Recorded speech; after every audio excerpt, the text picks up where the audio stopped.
the 4th of June, 1942. Dawn spills a faint silver glow across the endless Pacific.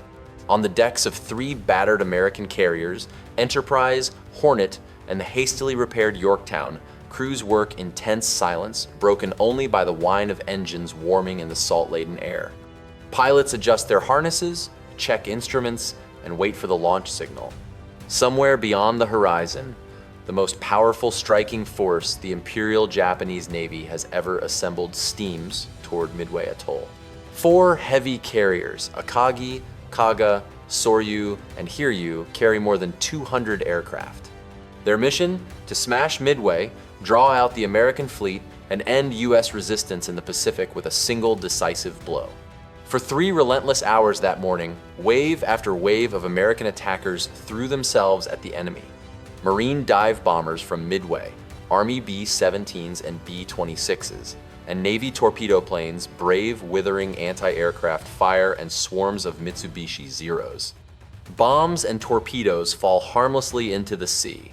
Planes vanish in flames. By mid-morning, not a single Japanese carrier had been hit. On the American bridges, the mood sinks. On the Japanese flagships, confidence swells. It seems the day, and perhaps the war in the Pacific, belongs to Japan. Then, at 10:20 a.m., a new sound builds in the southern sky, the deep, urgent thunder of Wright Cyclone radial engines. Descending from 12,000 feet are 3 squadrons of squat, unglamorous SBD Dauntless dive bombers. To many observers, they look slow and ordinary. Yet in the next 5 minutes, these 2-man aircraft will rewrite naval history. Their 1,000-pound bombs will find the decks of Akagi, Kaga, and Soryu, igniting infernos that turn the tide of war. This is the story of how a little airplane nicknamed Slow but Deadly, and the men who flew it carried the hopes of a nation, from the invention of dive bombing to the desperate fight for Guadalcanal. To understand how the Dauntless came to dominate a battle as vast as Midway, we have to rewind to a very different world of military aviation. In the 1930s, most air power theorists believed victory belonged to vast armadas of heavy bombers flying straight and level, blanketing entire cities and harbors with explosives. Precision was an afterthought. The goal was sheer destructive weight. Advanced mechanical sights like America's famous Norden bomb sight promised accuracy, but in reality, even the best crews struggled to land bombs inside a circle the size of several football fields. A few Marine Corps pilots dared to imagine something different. After World War I, Marine aviators seeking ways to support ground troops discovered an old yet powerful truth. A pilot aiming his airplane directly at a target could guide a bomb far more precisely than any horizontal run. In 1919, Lieutenant L.H.M. Sanderson documented how diving on a target drastically cut the horizontal drift of a falling bomb. It meant a skilled pilot could drop ordnance within yards of his aim point, a revolutionary idea in an era of guesswork.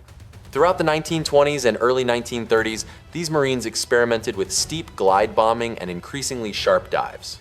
They proved that a well-trained pilot in a small, maneuverable plane could hit ships, bridges, or trenches with an accuracy unheard of for big bombers. Their experiments drew curious eyes abroad. German Air Minister Ernst Udet watched a Marine demonstration with Curtiss Helldiver biplanes and carried the concept back to Berlin, inspiring the infamous Ju-87 Stuka. Within the US Navy and Marine Corps, dive bombing matured quietly but decisively. It wasn't glamorous, and it demanded fearless pilots willing to point their noses almost straight down at the earth or sea, but the results were undeniable. By the eve of World War II, a new requirement was clear. The fleet needed a rugged, carrier-based dive bomber, built not just to deliver bombs, but to survive violent dives, enemy fire, and brutal carrier landings. This need set the stage for a young designer named Ed Heinemann and an aircraft that would soon carry the name Scout Bomber Douglas SBD Dauntless. As the 1930s closed, the US Navy urgently needed a new carrier-based scout bomber, one tough enough for brutal sea landings, yet precise enough for pinpoint strikes. At first, a Northrop design known as the BT-1 carried the hopes of the program. But when Douglas Aircraft Company purchased Northrop's El Segundo division, everything changed. Among the assets Douglas gained was a brilliant young engineer, E.D. Heinemann.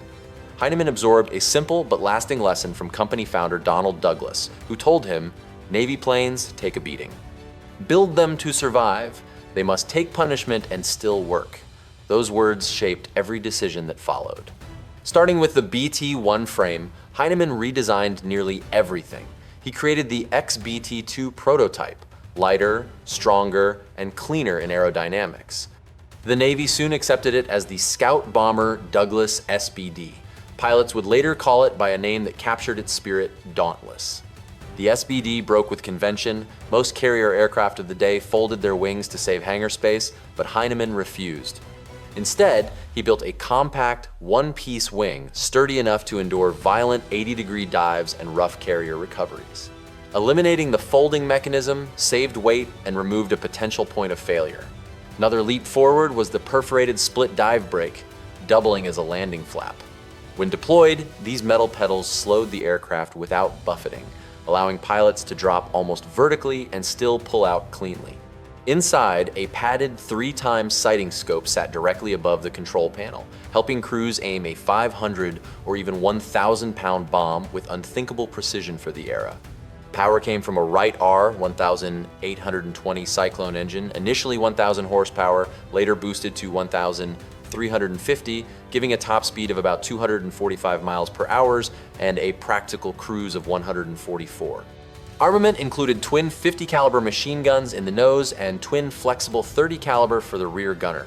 When the first SBD-1s rolled to the Marines and SBD-2s to the Navy in 1941, they didn't look glamorous beside Europe's sleek fighters or Japan's long-range bombers.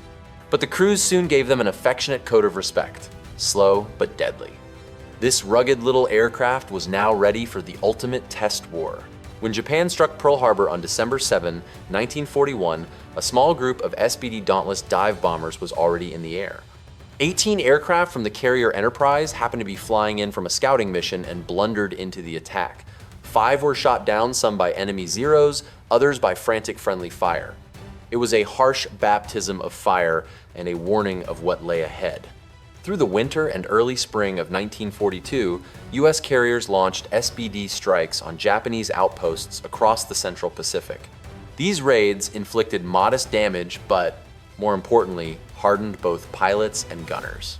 They learned to coordinate long overwater flights, to dive through anti-aircraft fire, and to wring every mile of range from their sturdy Wright Cyclone engines. The first true test came in May 1942 at the Battle of the Coral Sea, north of Australia. 2 American task groups built around the carriers Lexington and Yorktown squared off against the Japanese carriers Shokaku, Zuikaku, and the light carrier Shoho. For 4 tense days, SBD squadrons shouldered much of the attack. Dauntless pilots pounced on Shoho, riddling her decks with bombs until she exploded and sank, prompting Commander David Dixon to radio the now famous message, "Scratch 1 flat top." But victory came at a cost. Japanese Zeros shredded slow-moving SBDs and Devastator torpedo bombers. Even when the Dauntless acted as a low-altitude anti-torpedo plane patrol, they struggled to stop determined attackers. The Lexington was fatally damaged and scuttled. Yorktown limped back to Pearl Harbor, scarred but afloat. Yet valuable lessons emerged. The need for better fighter cover, tighter coordination, and sheer resilience when striking heavily defended carriers. By the time Yorktown was hastily repaired for the next great clash, SBD crews were battle-hardened. They had learned to nurse wounded aircraft back to deck, to dive through walls of flak, and to stay locked on target even as bullets stitched their wings. These hard-won skills would prove decisive only a month later over the cold blue waters near a tiny Pacific outpost called Midway. June 4, 1942, Midway Atoll. Before dawn, PBY patrol planes sighted the Japanese strike force 4 carriers and their escorts steaming to lure the US fleet into a trap. Admiral Chester Nimitz, relying on brilliant codebreakers and desperate courage, had already positioned Enterprise, Hornet, and the battered Yorktown northeast of the atoll. When the alarm came, every available aircraft roared off, pitching decks into a sky thick with tension. For hours, wave after wave of American attackers flung themselves at the Kido Butai. Marine SBDs from Midway, Army B-17s and B-26s, even 3 squadrons of TBD Devastator, torpedo bombers, all braved storms of flak and cutting swarms of Zeros. One by one, they were shot down. Bombs fell wide, torpedoes ran cold. By mid-morning, the Japanese carriers were untouched, their own strike groups rearming for a lethal counterblow. American hopes sagged. Then fate intervened.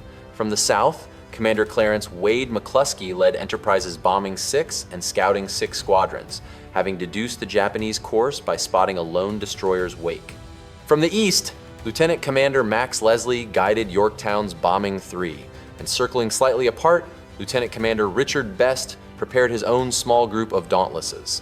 Almost by miracle, these scattered squadrons converged over the enemy fleet at the same moment, just as the last Japanese combat air patrol fighters were chasing the doomed devastators far below. With clear skies and unguarded decks beneath them, the Dauntlesses rolled into their dives. McCluskey's bombers aimed at Kaga, planting multiple 1,000-pound bombs that ripped her apart in minutes. Leslie's group struck Soryu, turning her flight deck into a blazing funeral pyre. Best and a handful of wingmen dropped almost vertically onto Akagi, flagship of the fleet, and scored 2 perfect hits that sealed her fate. In just 5 catastrophic minutes, 3 of Japan's 4 frontline carriers were mortally wounded. Later that afternoon, SBDs hunted down the lone survivor, Hiryu, and finished her with another devastating strike, though not before she crippled Yorktown. By nightfall, Japan's elite carrier force lay at the bottom of the Pacific. Midway was more than a tactical victory. It was the turning point of the Pacific War. From that day forward, the Imperial Navy fought on the defensive. And at the heart of that transformation stood the humble SBD Dauntless and the fearless 2-man crews who proved that Slow But Deadly was more than a nickname, it was destiny. If Midway turned the tide of the Pacific War, the next test proved whether America could hold that hard-won momentum. On August 7, 1942, U.S. Marines waded ashore on the steaming beaches of Guadalcanal and neighboring Tulagi in the Solomon Islands. Their target was a rough Japanese airstrip soon to be renamed Henderson Field. Whoever controlled this muddy stretch of coral would dominate the seas around it. From the moment the first Marines landed, SBD Dauntless squadrons were in the fight. Carriers Saratoga, Wasp, and Enterprise launched dive bombing runs to shatter Japanese supply dumps, sink transports, and guard the vulnerable beachhead. But the struggle for Guadalcanal was a long, grinding siege. American supply lines stretched thin. Japanese convoys, nicknamed the Tokyo Express, tried nightly to reinforce their garrisons under cover of darkness. Dauntless crews became relentless hunters. At dawn, they scoured the waters of Iron Bottom Sound, named for the many ships that would sink there, and the narrow channel known as the Slot. Again and again, SBDs dove through tropical squalls and anti-aircraft fire to hit destroyers, cruisers, and troop transports.